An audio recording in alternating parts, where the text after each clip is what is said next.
Thank you, Tim. Thank you all being here. I have a word of welcome. I have some necessary thanks, and I'm going to tell you what we have to accomplish by tomorrow afternoon so you can all get ready.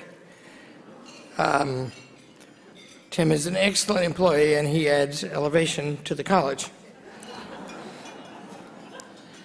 So I thank Chris Batchelder, who gave for him a kind of a nerdy speech, I thought. And Chris is the trustee, so it means I work for him, but before that, he worked for me. He was the vice president for marketing at the college. And his claim to distinction is the girls in his life. The two I know best are his wife, who's the CEO of Popeye's Chicken and one of the most successful CEOs in the country, and his daughter, Katie, a graduate of the college, who's now a big wheel on the editorial page of the opinion page of the Wall Street Journal.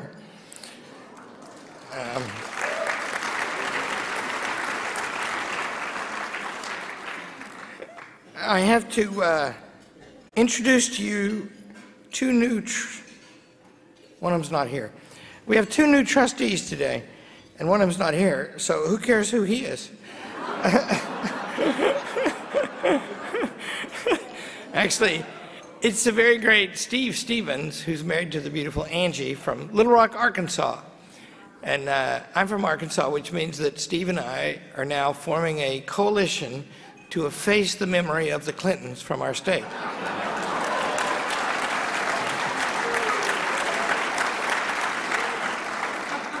But you know, we were talking today, Steve and I'm not sure the Clintons need us to do that.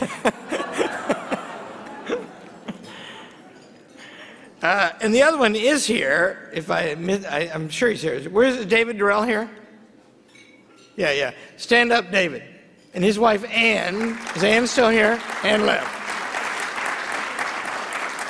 And so welcome them to the Board of Trustees of the college. It is the greatest governing board. The Board of Trustees of Hillsdale College is 172 years old. And every board meeting begins with a document, a reading from a document that founded the college that is that old. And we set off on our deliberations every time, understanding that that says what we're supposed to do, and so we just try to do it, and that's what makes us look so crazy. But it's also true that that's why they're delightful to work for. Now, are Philip and Mary Netley here?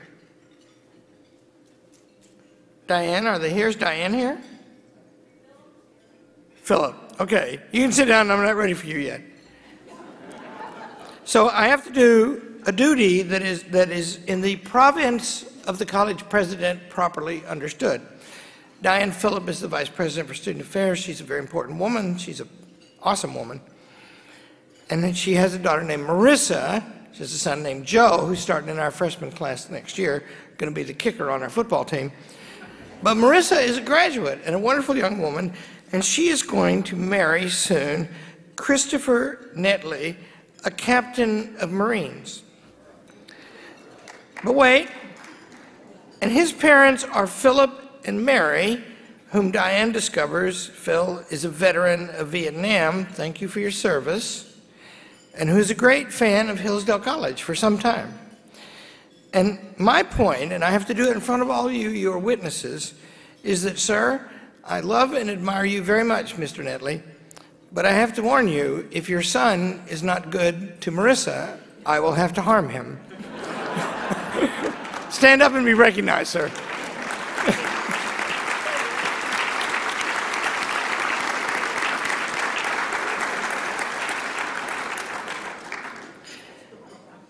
And I'm not going to introduce Ayaan, who is a friend of mine, except Tim's going to do that, but I do want to state my grievances against her. She's a heroic woman.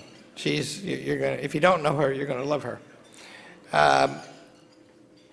But she disappointed me very badly because she was about to enroll in our college, and I was going to give her whatever education she wanted for free.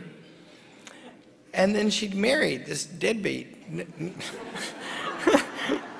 world-famous historian, Niall Ferguson. And he's really great, too. And they've had a son now. And so I'm forgiving her, especially because she just told me she is going to come and spend some time in the college in the near future, and you're all witnesses to that. You think that's a good idea?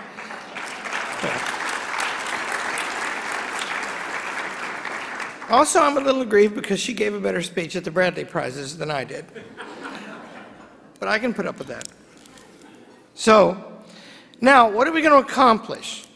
So we have to get our boots on. We have to get our game face on, right? We're going to talk about some public policy issues. We're just right now doing an online course on public policy. Does anyone else believe that public policy is the most boring subject on earth? I do. I can't bear it. Except when I think what it is. Because, you know, public comes from a Latin word that means the people. And policy comes from a Latin and a Greek word. The Greek word means either the city, or also we get the name police from it. Public policy implies force. And of course, we're in the middle of a great drama. And what this drama is to decide is whether this country will continue to be governed by its people, or whether they will be overwhelmed by those who make public policy. I'm going to talk about education tomorrow, and that is surely the bleakest subject on the face of the earth. On the other hand, it's the greatest subject on the face of the earth.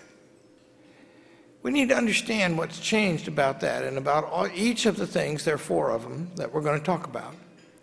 Why is it that regimes that would brutalize their women, Ayaan, was attempted to be done to her, but she's too brave and persistent and stubborn? Why would we not say in plain language what those regimes are?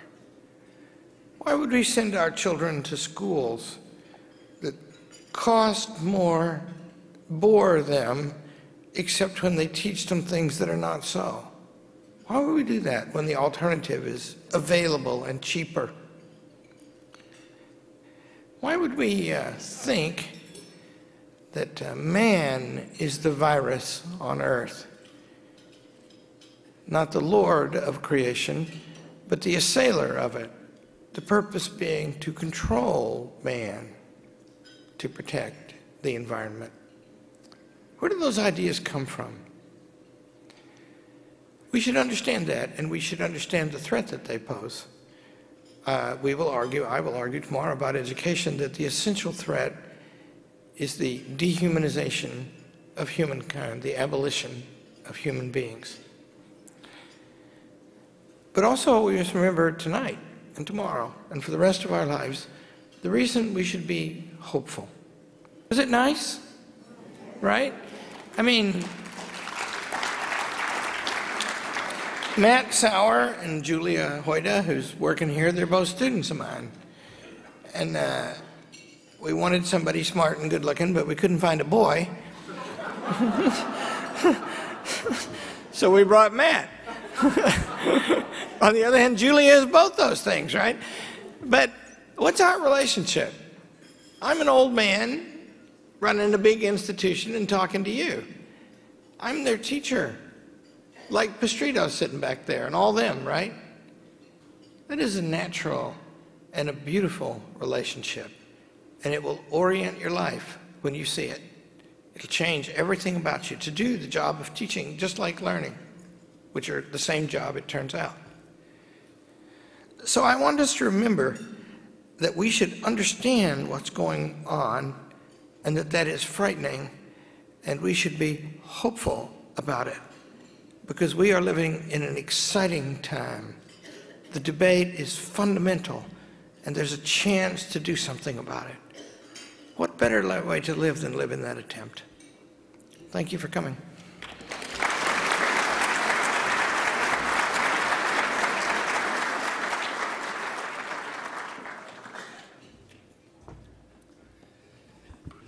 Thank you very much, President Arnn. Our next speaker is making her second appearance at a Hillsdale College event. She first spoke at a national leadership seminar in Santa Monica, California in 2009 following the publication of her memoir, Infidel. Yes, she was controversial then too. Ayaan Hirsi Ali was born in Mogadishu, Somalia.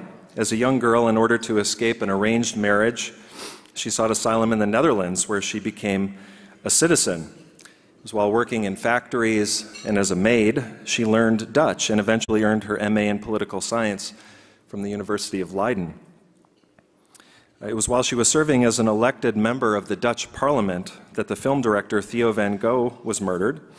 Van Gogh directed our speaker's film, Submission, whose theme was the oppression of women under Islam.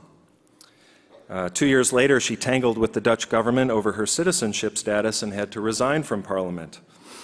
I think it's what the liberals call blaming the victim. Though she was vindicated in the end, she decided to move to the United States. Well, we're glad to have her. And I'm happy to tell you that in 2013, she became an American citizen. Congratulations.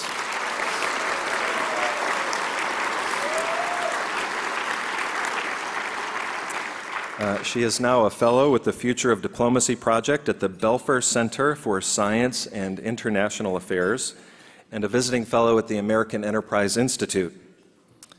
In 2007, she founded the AHA Foundation, which focuses on violence against women and girls. Her most recent book, which was published just 8 days ago, is Heretic: Why Islam Needs a Reformation Now. Please welcome, thank you, please welcome a courageous fellow American, Ayaan Hirsi Ali.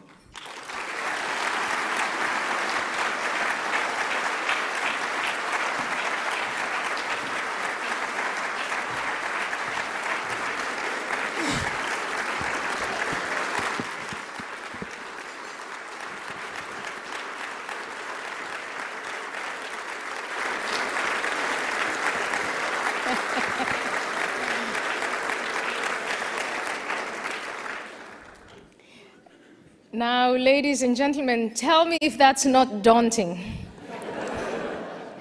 Thank you so much for that warm welcome. Thank you so much for taking me and making me a part of your community. I love and have loved my experience of being an American. And I share with Larry the optimism. We live in challenging times. That is absolutely true. But because we are challenged, and as Larry said, and thank you, Tim, for those wonderful and kind and welcoming words, but as Larry said, it is when we are challenged as individuals, as communities, as nations, that we actually get to find out whether our principles and our ideas are solid or whether they are founded on sand. And what I love about being an American, and Larry, I will come to Hillsdale so that you and your institution can give me and people like me, really educate me on the ins and outs of the Constitution. But what I really do love about our American founding principles is that they are not founded on sand. They're enduring if we stand up to the challenge. Thank you, Larry, for doing this. I want to thank the Hillsdale community for doing that. I want to thank you all, especially those of you who retired. I just sat next to a gentleman from Wyoming who is 83 years old, and he's still going. And there's another gentleman, Don Donnelly, who came to me now, and he said to me, give them hell. And that is what I'm here to do. I think that this community, for me, may be preaching to the choir. Maybe it is preaching to the choir. Maybe we share not only the fact that we value our founding principles, but maybe we also share the desire and the urge to fight for that and to leave something for our children and grandchildren. It was July 24, 1992, when I took a train. I was 22 years old. I took a train from Bonn in Germany to Amsterdam, the Netherlands. I asked for asylum, like so many people are doing today in Europe, a couple of days later. And in processing that, I was sent to a place called Zwolle, where that would be my first place of contact. And I was asked to sit on a bench in the waiting room. And I sat waiting. I'm a black woman. I was originally born in Somalia. I have a headscarf tightly wound around my head. I look as alien can be. And as I'm sitting on that bench waiting, not knowing what's going to happen next, a very tall man in uniform comes toward me. And I'm scared. I'm terrified. Because where I came from, and I came from several places, at that moment, 10 years prior, I lived in Kenya, and before that in Ethiopia, and before that in Saudi Arabia, and before that in Somalia. So I'm 22 years old, I'm sitting on that bench, and this gentleman is coming toward me, and he is in uniform. And I'm terrified of uniforms, because uniforms in all those countries that I lived in mean, in one word, terror. People in uniform come, they take your relatives away, they burn your homes down, they shoot you.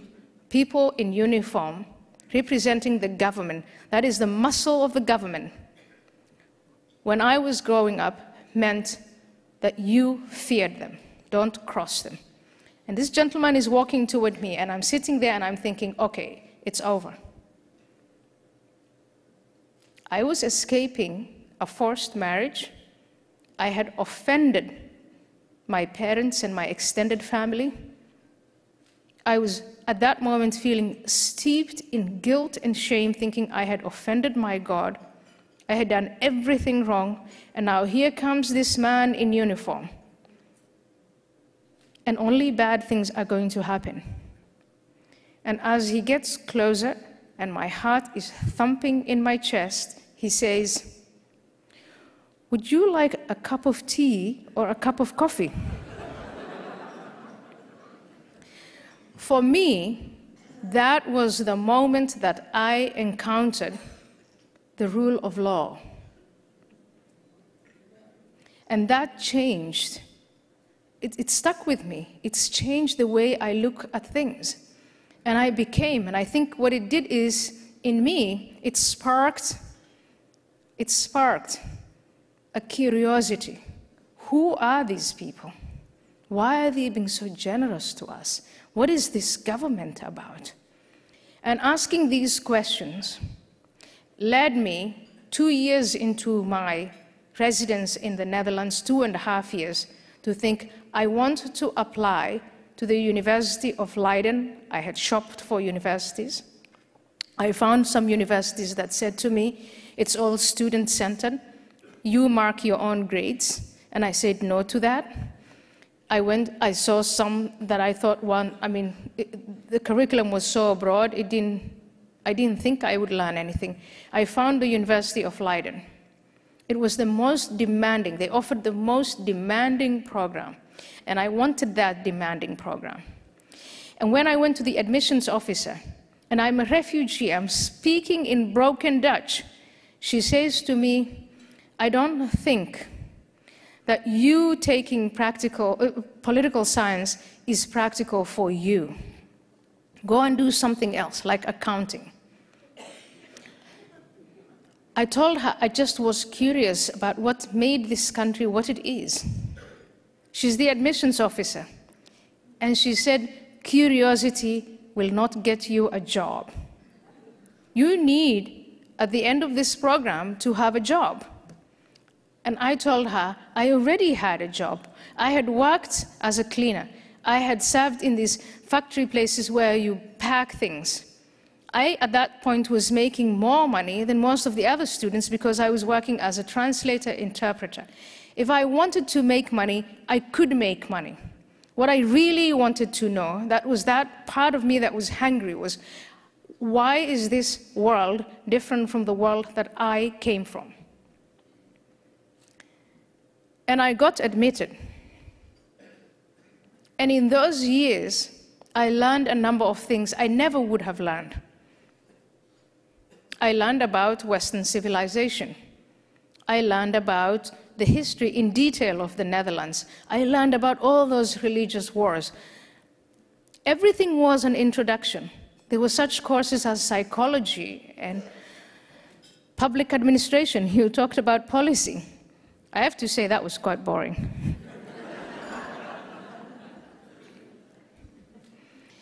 But as time moves on, and I'm living in the Netherlands, and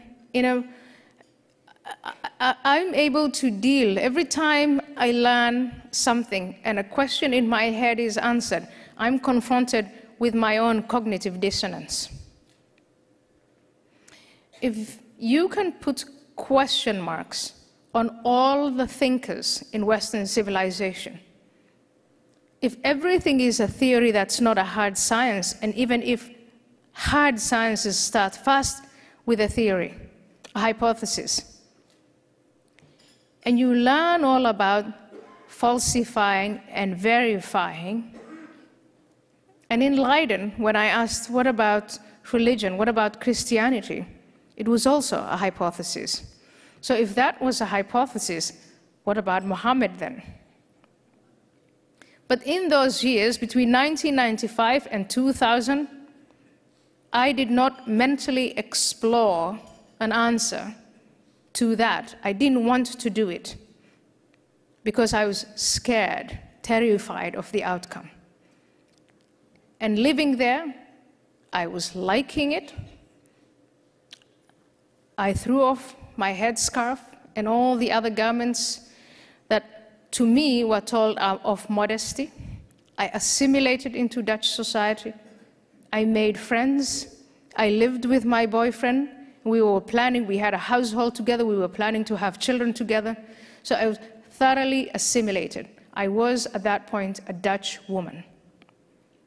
Not just because my document said, you are Dutch, but because in values, in culture, in spirit, I had completely assimilated. And then came 9/11. And everybody was trying to explain, when I say everybody, I mean the newspaper commentators, the academia, the politicians, everybody was trying to explain what just happened. And not only that, why in the Netherlands, a group of young men in a place called Ede, where I had resided, and I had found the greatest amount of kindness, why these young men were celebrating and rejoicing at the fall of the Twin Towers. I gave them my 2 cents. As evidence came in from not what was said about the perpetrators, but what the perpetrators said themselves, I said, I recognize this. This could have been me. In 1985, 1986, when I was a teenager, I believed in these things. I understand why those young men are jubilating. It's in our religion. This is what we've been taught. I was described, and to this day, I am described as an individual who is traumatized. Regardless of how much evidence comes up, my trauma is supposed to be enduring. If that's what Western intellectuals, most of them liberals, but not all of them, if they want to explain this phenomenon away by not linking Islam to the violence it motivates, then that's their choice. But what were Muslims saying and doing? And back then in 2001, the Muslims that were communicating with me were members of my family, members of my extended family, and the Muslim community in the Netherlands. And about 99% of them were describing me as a traitor, as a heretic, as infidel. Infidel was the term that just kept coming over and over and over again. The kindest and most compassionate among them were saying to me, along the way, something happened to you psychologically. Maybe that's because you lost your sister. You need to go into therapy.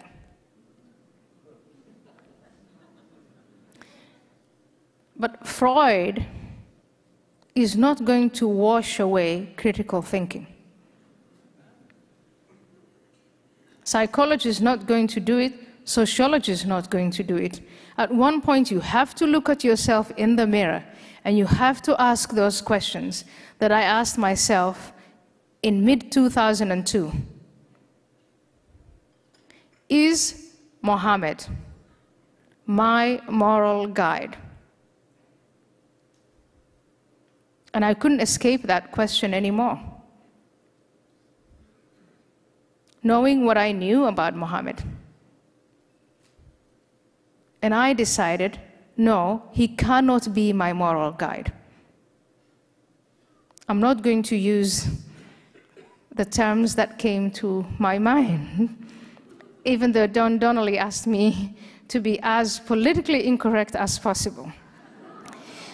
But I did use them. I did use those words. And you will see in the interviews that I gave and in the books that I have written exactly what I was thinking at that point. Now, fast forward. Fast forward. This is in 2001. And in 2001, 2002, 2003, it's not only in the Netherlands or in different countries in Europe, it's also here in the United States where the best and the brightest, supposedly, are trying to explain to us what happened and what does it have to do with Islam. And that process generates so much information. So many scholars and commentators and experts get to have their say.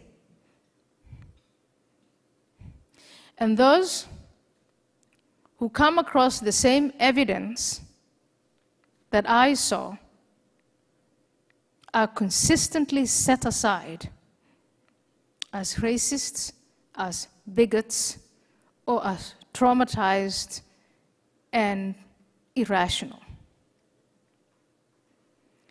And in 2010, following this, what to me seemed this block, this monolithic block of Muslims, and thinking after every terrorist attack that is done in the name of Islam, why? I know there are so many good Muslims. Why don't they just come out and say what it is? Why not take advantage of the fact that we have the freedom of speech, freedom of press, freedom of conscience here in the West, in Europe and in America? Why are they not coming out and not saying these things? There were a few scattered individuals who were doing that, but we want a movement. We were nothing to write home about. And so in 2010, I came to the conclusion, okay, there are good Muslims. Good Muslims just like you and me. They're not interested in killing people in the name of their religion. They're not interested in mistreating women. They're not anti-Semitic. They're not anti-American or anti-anything. They just want to lead a comfortable life. But they also want to be spiritual. So in 2010, in Nomad, I advised them to become Christians. Because I thought, if you want to believe in a God and you are a good person and you need a benign God, then it's better to become a Christian. And I wrote an open letter to the Pope back then saying, well, here is your flock. Here are these wonderful people, and they're caught between these two worlds. Convert them to Christianity. That's what I said in 2010, because in 2010, I had no idea. I didn't see any evidence to suggest that Islam could be reformed. Because even the Muslim populations in free countries that did not fear persecution were refusing to ask the questions that I had been asking.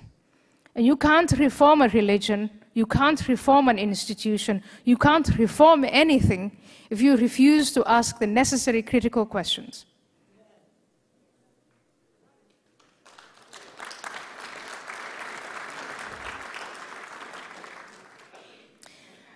Then the Arab Spring happens. Again, fast forward.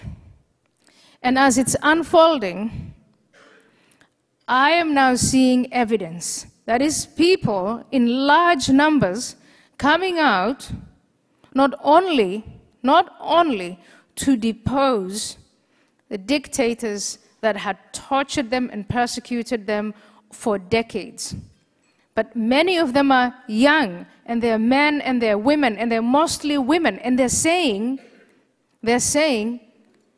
we identify as Muslim, but we don't want Sharia law.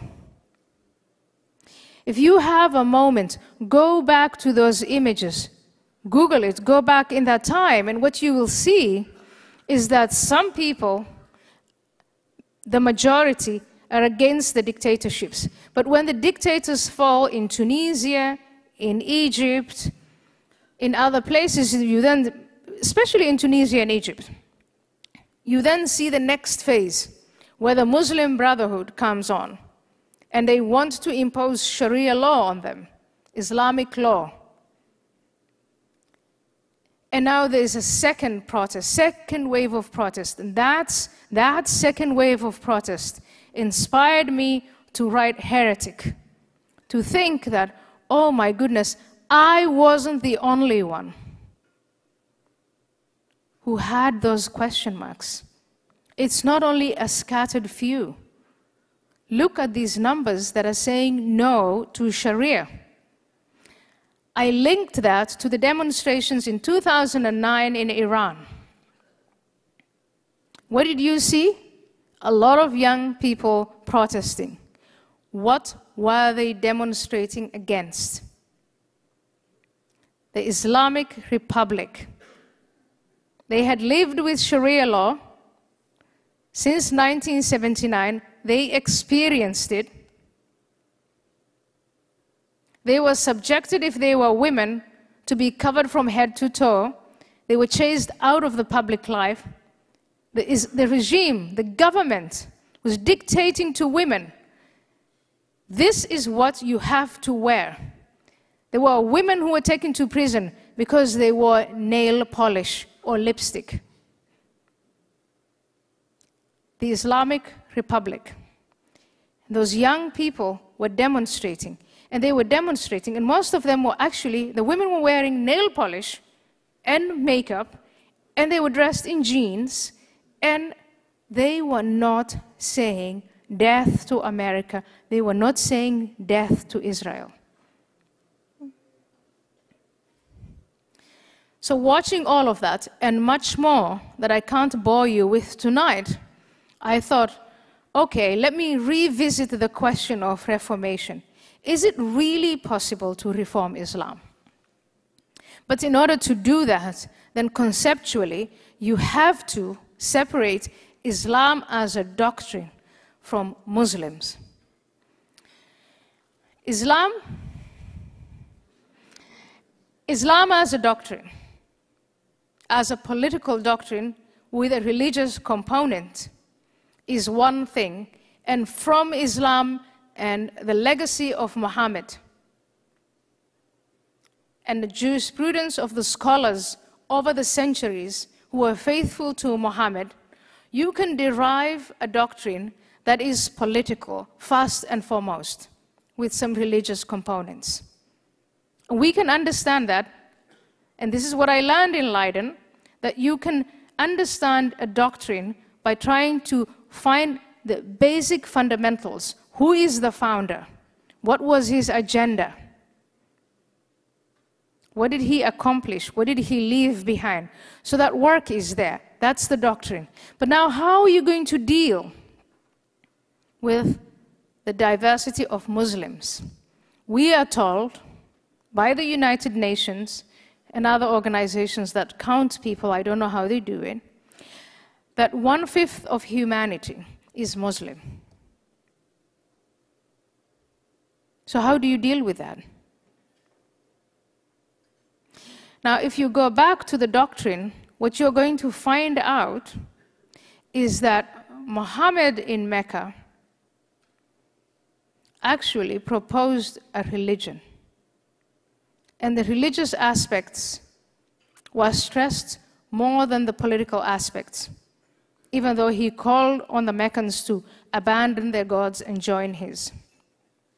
But he didn't get much traction. He goes to Medina. He becomes a warrior. That moment, by the way, it's called the Hijrah. It's the moment that Muhammad moves to go and settle a new place. And in that new place, he creates a militia, an insurgency. And then he starts to fight the Meccans first. And to his great surprise, he wins. And today, if you want to understand Muslim diversity, you're going to find first two sorts of Muslims. One sort invoke Muhammad in Medina. They invoke the Hijrah. They invoke the conquests. They invoke his philosophy of perseverance. Be patient when you need to be patient. Fight when you need to fight. You'll find another type of Muslim. When they invoke Muhammad in Mecca. They talk about looking after the orphans, praying and fasting and being communal.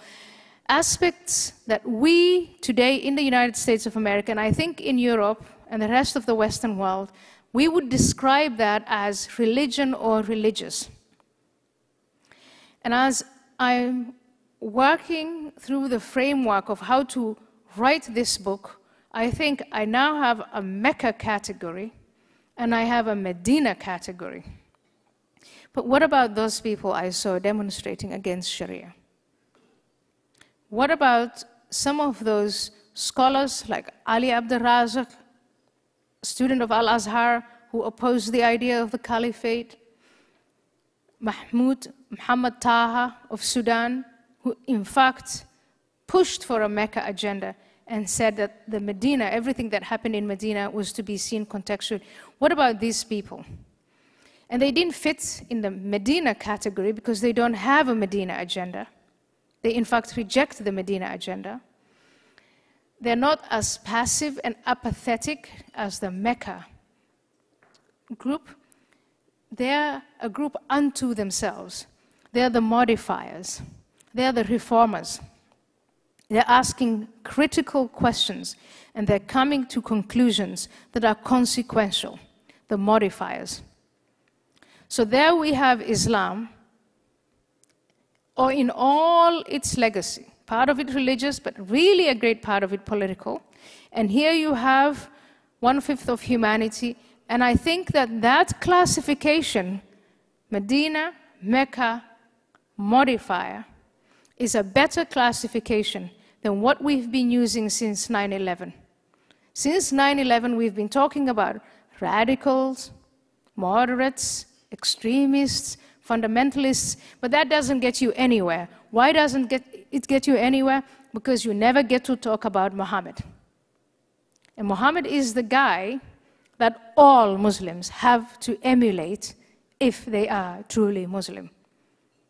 To be a Muslim is to confess there is no God but Allah, and Muhammad is his messenger. And what you do when you emulate Muhammad and what you emphasize is key. It's key. Now, going through that, I think, okay, so what would these modifiers if they had things their way, and if they were to prepare a pitch, a sales pitch to the Mecca Muslims, what would they want to change, modify, reform in Islam? It's 5 key things. And now I'm looking at the time. I'm okay. So the first one is following the Prophet Muhammad and the Quran like you follow the GPS that brought you here. So the people with the Medina agenda will constantly invoke and constantly say, and Muhammad said, and the Quran said, and the verse, and so as a person you say, I don't agree with that. You're an infidel. You're an apostate. That's the Medina agenda. And so the modifier will have to say, we need to change our attitude to the Quran and to Muhammad. I'm not saying we edit the Quran, but the attitude to these 2 key factors, the man and the book, needs to change. Number 2, if you look at the people with the Medina agenda, they emphasize and overemphasize, and in my view exaggerate, life after death. They say life after death is far more important than life before death. As a consequence, Islam as a political doctrine is turned into a death cult. Because young people would rather not invest in school, or in their careers, or in their community, or in their vocations, but it's all about what can I get in return from God once I die, and how do I want to die? Number 3, Sharia law. There's this complex framework of divine law that Muhammad left in Medina. He started to develop it in Medina. It wasn't there before. Sharia law, and it governs everything. And then it gets developed even after his death by all the caliphs that succeed him. And it is about exactly what this community deplores the most. It is a way of controlling the individual mind, the relationship between individuals, the relationship between the husband and the wife, the relationship between the ruler and the ruled, the relationship between those who believe and those who don't. It controls all of that. It controls the economy and the military. So Sharia law is something that I think that the modifiers need to unite around repudiating, rejecting, modifying.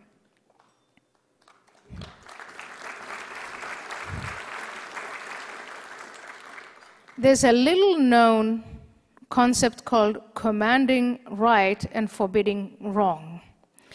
And what that does is it makes the believing Muslim, turns him into a vigilante or her, so that you keep the herd inside. You ask a question, you're a woman, you drop your headscarf, and your fellow believer, your own sister says, look at you, put that back on again. You're associating with the infidels. Turn your back to that person. You can't invest your money in here because of usury. So it's not as if you as a believer choose to follow the rules or not to follow the rules. The fellow believer constantly reminds you of it. What does that make you think in terms of totalitarianism? Commanding right and forbidding wrong. And then there's jihad, holy war against the infidel. The Muslim, that was Muhammad in Medina, is not here only to become a Muslim and get on with his life or her life. The Muslim was created by God and chosen by God to bring the entire world to Islam. First by fair means, through da'wah, and then through jihad. Now raise your hand if you know the term da'wah. 1, 2, 3. A smattering of hands in a room of about 550 people? You don't know it. Raise your hand if you know jihad. Almost everyone. Almost everyone. And yet I think da'wah is far more dangerous than jihad, because jihad is da'wah by other means. And the modifying Muslims, if they've been paying attention, and if they've allowed their minds to ask these questions, know that these 5 key things need to change. Now, in terms of our national security, so that is reforming Islam, modifying Islam. The confrontation between the Medina Muslims and the modifiers, and whatever shape the Mecca Muslims take, that is an internal struggle, internal relationship within the house of Islam. But for those of us, I've stepped out of it. I think of myself more as an American citizen. I'm more loyal to the Constitution of America than anything else. So for those of us, I'm an infidel, an apostate, and I'm proud of it.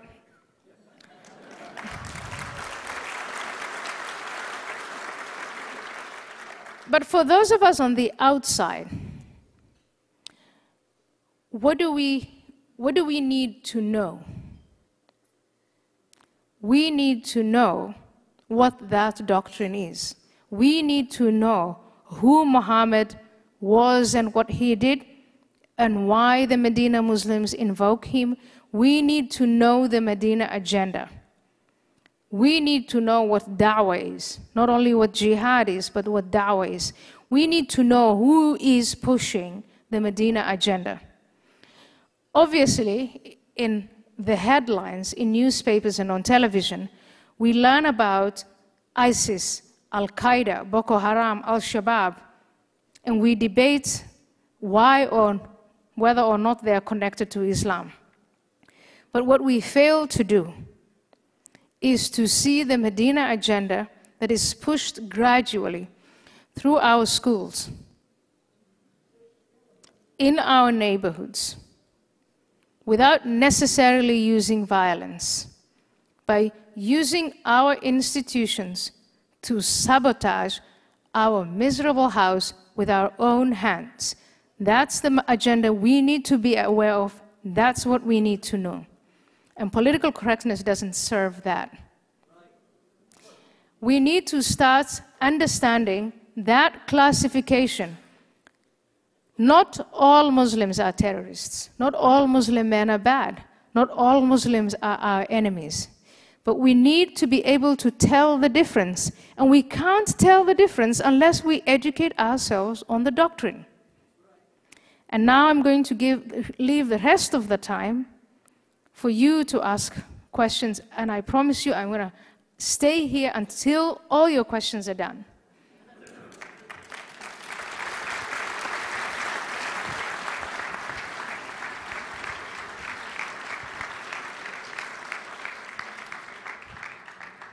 Don, did I disappoint you? So we have some time for some questions. Please raise your hand if you have a question.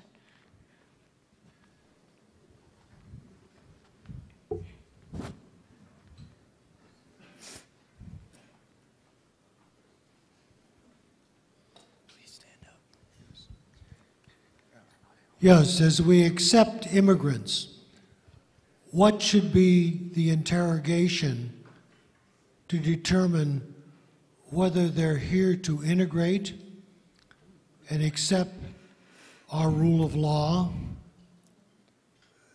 or harbor the sentiments of Sharia law,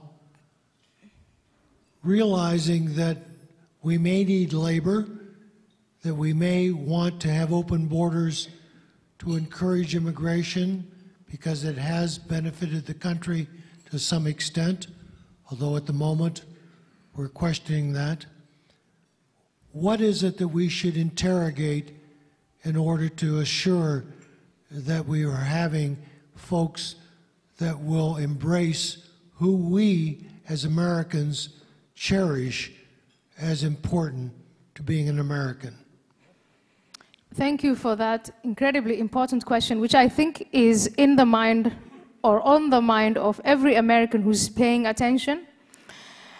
I was up until almost 1 a.m. last night, communicating with my network about rescuing a woman. I'm not going to tell you where from, but she's in a Muslim country. She gave an interview talking about her development, how she believed, who her family is, and how she no longer believes in Islam. That whole critical thinking process. Members of her community saw this, and the threats on her life began. It's women like that, and it's not only women, there are also men. I think if you have been following any of what's going on in some of these countries, there were the Bangladeshi bloggers. And there are still some of those bloggers, not only in Bangladesh, they're in Saudi Arabia, they're in Syria, they're in Iraq, they're everywhere.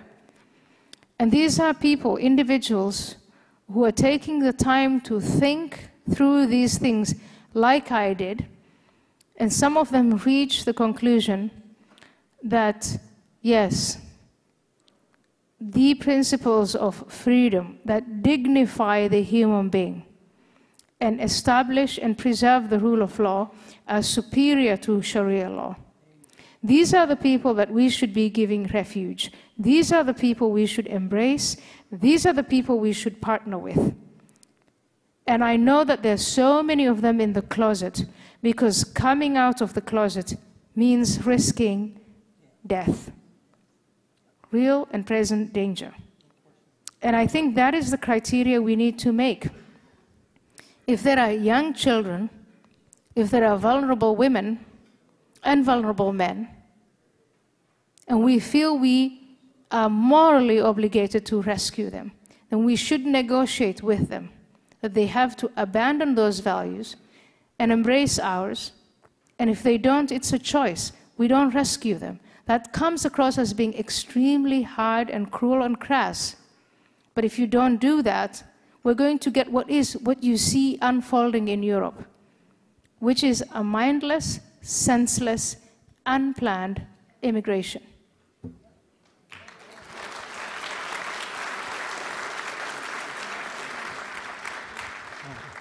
Thank you, Ms. Ali. I plan to download your book on my Kindle tonight. But last night, I finished Robert Spencer's book, The Infidel's Complete Guide to the Quran. In so studying the book, I read the Quran. It's also on my Kindle. In light of Surah number 9, how can we reform Islam? Again, I repeat, it is not up to us, the infidels, to reform Islam. It's up to Muslims to do it. And it's great to watch this confrontation between the Medina Muslims and the modifiers. I think we need to empower the modifiers, but in the light of Surah 9 or chapter 9. And we first of all have to learn what it says about us. Our Western society, not just America, our populations, the people who vote, do not know about that verse. They need to know it. They need to, Americans, the average American in schools everywhere, we need to know what that doctrine is and understand why it's a threat to us. If we don't do that, we can't defend ourselves. And that's a different proposition from a Muslim reformation. Islam may or may not reform. I'm pointing out in Heretic that there is an opportunity for them to reform, that it's in our national interest to side with and help those who are seeking genuine change. But when it comes to us and preserving our rights, preserving our way of life, we need overwhelming force. We need to understand what this is about. And we need to make this, we can't just say, oh, it's the First Amendment, so you can open an insurgency right in our midst. We can't do that. to do that is to go down the path of Europe. France today, ladies and gentlemen, France is in a state of emergency. Do you know what emergency law means? This is France. They started after the 13 November attacks, and they just extended it, and they are writing it into the Constitution. Is that where we want to go? So I think the time for this wonderful, sweet-talking, multiculturalist business is gone.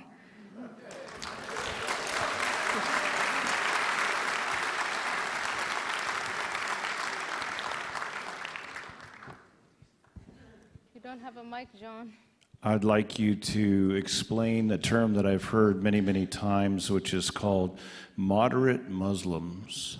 And also, if we're arming so-called moderate Muslims, are we going to be fighting with against our own weapons in the future? Okay, so first of all, I think the term moderate Muslim or moderate Islam is just as useless as saying the sky is blue. Or just think of any useless term that just doesn't tell you anything and serves to obscure the real problem. I think when you talk about, your question more specifically relates to ISIS and how we're responding to it, and Syria, and that we are, on the one hand, being told the rebels like Jabhat al-Nusra, which is Al-Qaeda affiliated, is an organization that we should give weapons to against ISIS. And I think that is ridiculous. That just tells you over and over again that our government, and I'm not just talking about the Obama administration, I'm talking about our entire elite. They just have a difficulty educating themselves on these things.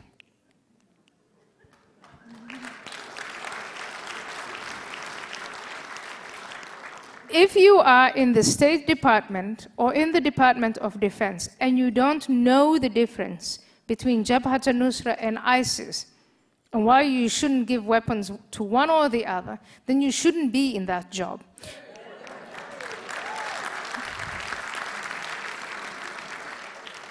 If you don't understand what Saudi Arabia has done and how they've spent billions, about $100 billion US over 3 or 4 decades in spreading the Medina agenda across the world, including in our own country, then surely you should just say, I can't do this, I'm going to do something else. Instead, what we've done is the intelligence community, after 9/11, when they started to really analyze the threat, those who linked it to Islam and found their way to the doctrine, they were purged. They were fired. Their lives was made impossible. I think we need to bring those people back. We need to apologize to them and tell them, do your job and we will empower you. And we as citizens, we need to elect representatives that will do that, that understand the threat. But to understand the threat, first and foremost, means to understand what the basic fundamentals of this country are. If you don't get it, you don't know what threatens it or not.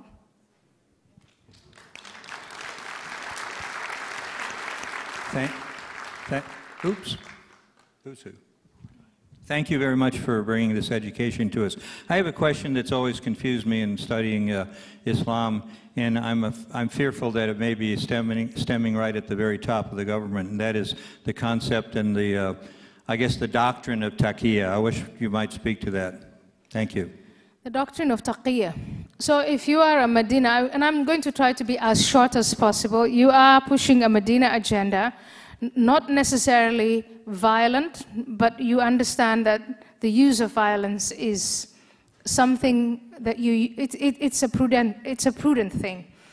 But like the Muslim Brotherhood, you have a Medina agenda, you are a gradualist, you want to take your time about things.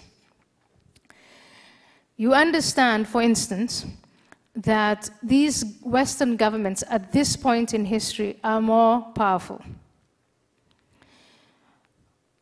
But you want to infiltrate, like a termite, And you've got to tell these people what they want to hear. So the first thing you do, and every Muslim Brotherhood manual tells their own people the same thing over and over again, you have to educate yourself completely on the culture of these people, what they want to hear, who they are, their principles, and their short-term, middle-term, and long-term agendas. Tell them what they want to hear.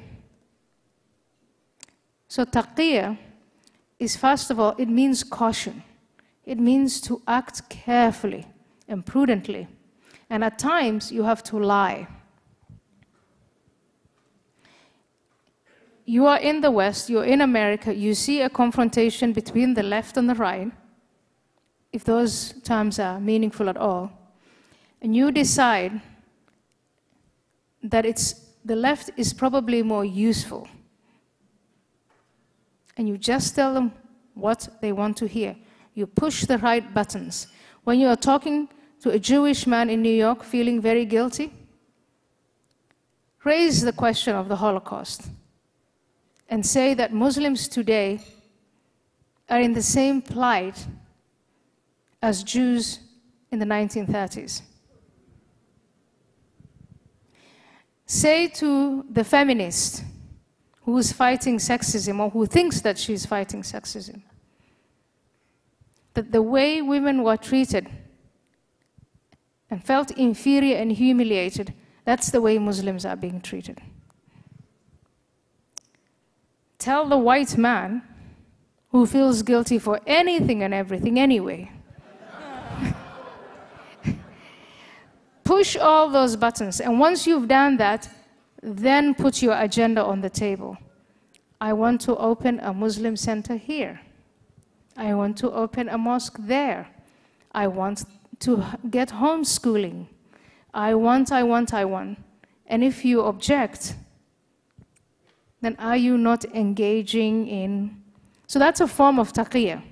But taqiyya can also be literally lying to your face.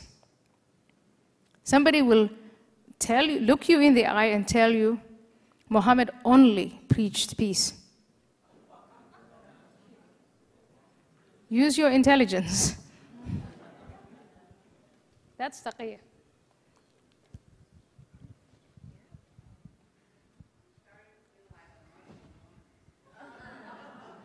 Okay, sorry, I didn't hear the question. I didn't catch the question. I'm starting to feel like a Muslim woman being recognized. Okay, please bring the mic to John. Okay, I have the mic here, and I'd like to welcome you to the greatest nation which has ever been recognized in the world. You are a citizen. I have been a citizen for 50 years, and sincerely welcome. My question is, I'm a student of Islam. I have worked in the Muslim world, and the question came up in our study group: can devout, and the key word is devout, Muslim become a U.S. citizen as we the people? Thank you very much. Can a devout Muslim become a U.S. citizen? Well, a lot of thousands, if not millions, of devout Muslims have been given citizenship. What you really want to know is, did you hear about the Boston Marathon bombings? I hope you did. The younger brother had been given citizenship less than a year before he decided that he wanted to kill us. And he wasn't that devout from the background that I know. The Times Square bomber was given citizenship. He came in through a visa, was given a citizenship. He was living the American dream.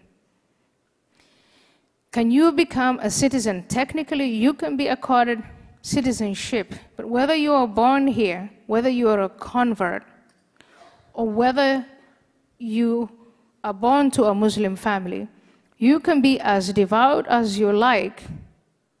What we need to know is, are you pursuing a Medina agenda?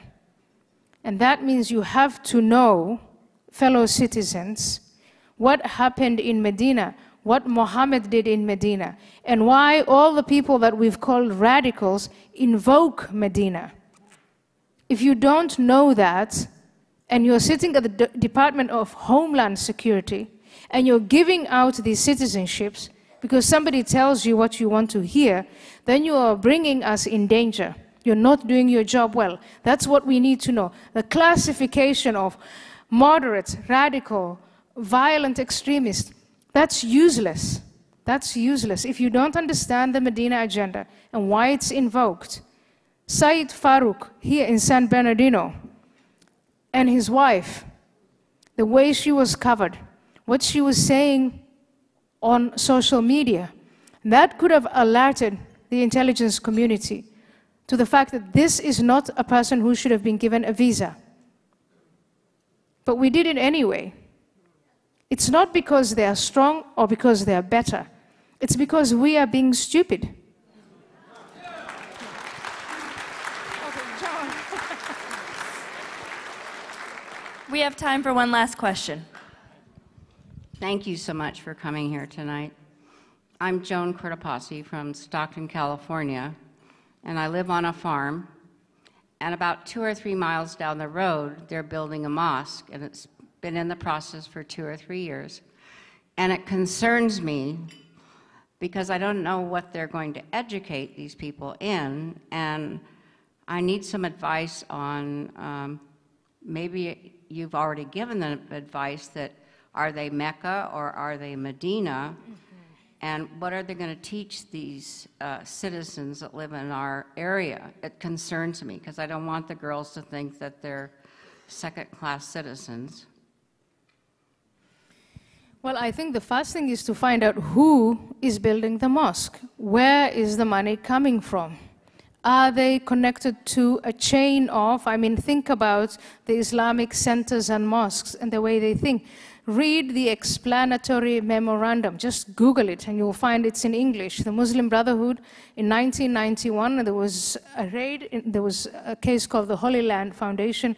I don't know if you guys are familiar with it or not, but it's all on the internet. Just Google it. Google Muslim Brotherhood in America. Google the explanatory memorandum. At the bottom, there's a list of organizations that they say are already well established that they could further use. The people who are building that mosque, are they a part of that? Once you have all this knowledge and you inform the rest of your community and you really make the rest of your community conscious about what it is, what are the principles that you stand for, why you're opposing this mosque, not because you're a racist, not because you're a bigot, but because ultimately you don't want this near you, because you understand citizens, if you organize grassroots and empower the grassroots, and I bet you there are Muslims in your community who hate that this mosque is coming, and nobody's listening to them, nobody knows they exist. They are the modifiers. These are the guys we need to empower.